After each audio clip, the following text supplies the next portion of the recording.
Yesterday courier private limited. Domestic international cargo உங்கள் இல்லம் தேடி வந்து கொரியர் புக்கிங் டெலிவரி செய்து தரப்படும். டாக்டர் ஸ்ரீவர்மா ஆயுள் தரும் ஆயுர்வேதா அறுவை சிகிச்சை இல்லா குணம் ஆயுள் கால நிவாரணம்.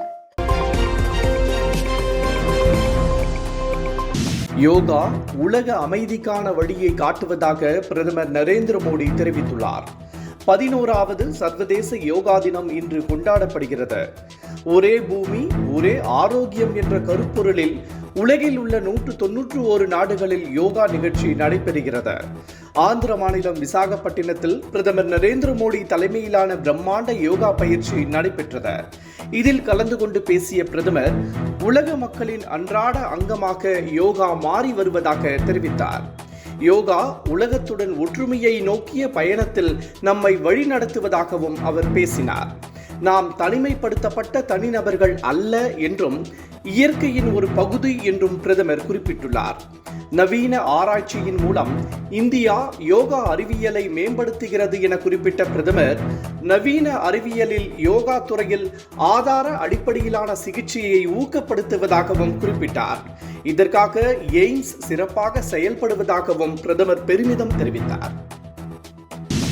பட்டியலின மக்கள் மீதான வன்முறைகள் திமுக ஆட்சியில் தான் கொடூர உச்சங்களை தொட்டுள்ளதாக பாஜக மாநில தலைவர் நயினார் நாகேந்திரன் குற்றம் சாட்டியுள்ளார்.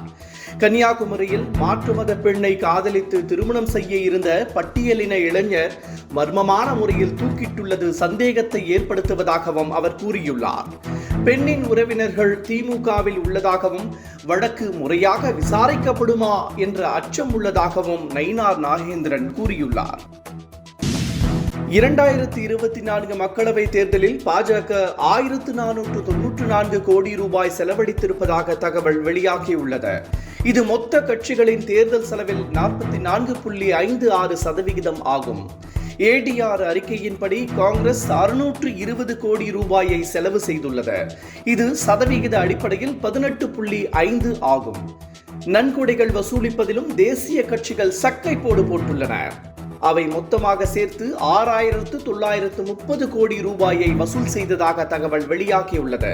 மாநில கட்சிகள் 515 கோடி ரூபாயை வசூலித்துள்ளன. தேர்தலின் போது விளம்பரத்திற்காக மட்டும் அரசியல் கட்சிகள் 2008 கோடி ரூபாயை செலவு செய்துள்ளதாக கூறப்படுகிறது. அண்மை காலமாக தேர்தலுக்காக அரசியல் கட்சிகள் பணத்தை வாரி இறைப்பதாக புகார் எழுந்துள்ளது. இதற்காக அக்கட்சிகள் பெரிய நிறுவனங்களிடமிருந்து நன்கொடையாக பணத்தை பெறுவதாகவும் சொல்லப்படுகிறது. இந்த சூழலில் நிறுவனங்களிடமிருந்து தேர்தல் செலவுக்காக பணத்தை பெறும் தேர்தல் பத்திர முறையை பாஜக அரசு சட்டப்பூர்வமாக செயல்படுத்தி இருந்தது. இதன் அடிப்படையில் பாஜகவே அதிக பணம் பெற்றதாக தகவல் வெளியாகியிருந்தது. இதற்கு கடும் எதிர்ப்பு எழுந்ததால் அந்த சட்டத்தை உச்சநீதிமன்றம் ரத்து செய்தது.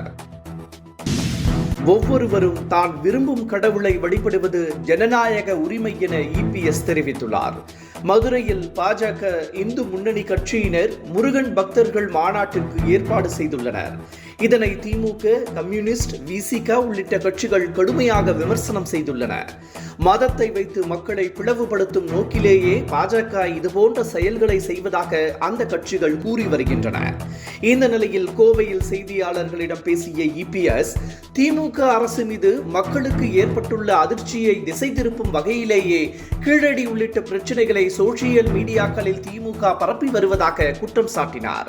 இதற்கு 2026 சட்டமன்ற பொதுத் தேர்தலில் மக்கள் தக்க பாடம் புகட்டுவார்கள் என்றும் இபிஎஸ் தெரிவித்துள்ளார். மதுரையில் நடைபெறவுள்ள பாஜக முருகன் மாநாட்டிற்கு அவர் வாழ்த்து தெரிவித்துள்ளார். பராமரிப்பு பணி காரணமாக காட்பாடி ஜோலார்பேட்டை இடையே பயணிகள் ரயில் வரும் 23ஆம் தேதி ரத்து செய்யப்பட்டுள்ளது. இது தொடர்பாக தெற்கு ரயில்வே செய்திக்குறிப்பு ஒன்றை வெளியிட்டுள்ளது. அரக்கோணம் ஜோலார்பேட்டை வழித்தடத்தில் உள்ள ஆலத்தூர், குடியாத்தம் ரயில் நிலையங்களில் பராமரிப்பு பணிகள் நடைபெறுவதால் வரும் 23ஆம் தேதி பயணிகள் ரயில் ரத்து செய்வதாக தெரிவிக்கப்பட்டுள்ளது. இதன்படி காட்பாடியில் இருந்து காலை 10:30க்கு புறப்பட்டு ஜோலார்பேட்டை செல்லும் பயணிகள் ரயில் ரத்து செய்யப்படுகிறது. இதேபோல் ஜோலார்பேட்டையில் இருந்து மதியம் 12:55 மணிக்கு புறப்பட்டு காட்பாடிக்கு வரும் ரயிலும் ரத்து செய்யப்படுகிறது. மூத்த குடிமக்களுக்கான கட்டணமில்லா பேருந்துக்கான டோக்கன் இன்று முதல் வழங்கப்படுகிறது. இது தொடர்பாக சென்னை மாநகர போக்குவரத்து கழகம் வெளியிட்டுள்ள செய்திக்குறிப்பில், சென்னை மாநகர போக்குவரத்து கழகத்தில் சென்னையை சேர்ந்த மூத்த குடிமக்களுக்கு கட்டணமில்லா பேருந்துக்கான டோக்கன் இன்று முதல் வழங்கப்படுவதாக தெரிவிக்கப்பட்டுள்ளது.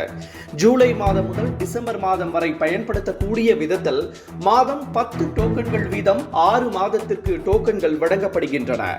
இன்று முதல் ஜூலை 31ஆம் தேதி வரை காலை 8 மணி முதல் இரவு 7:30 மணி வரை டோக்கன்கள் வழங்க ஏற்பாடு செய்யப்பட்டுள்ளது.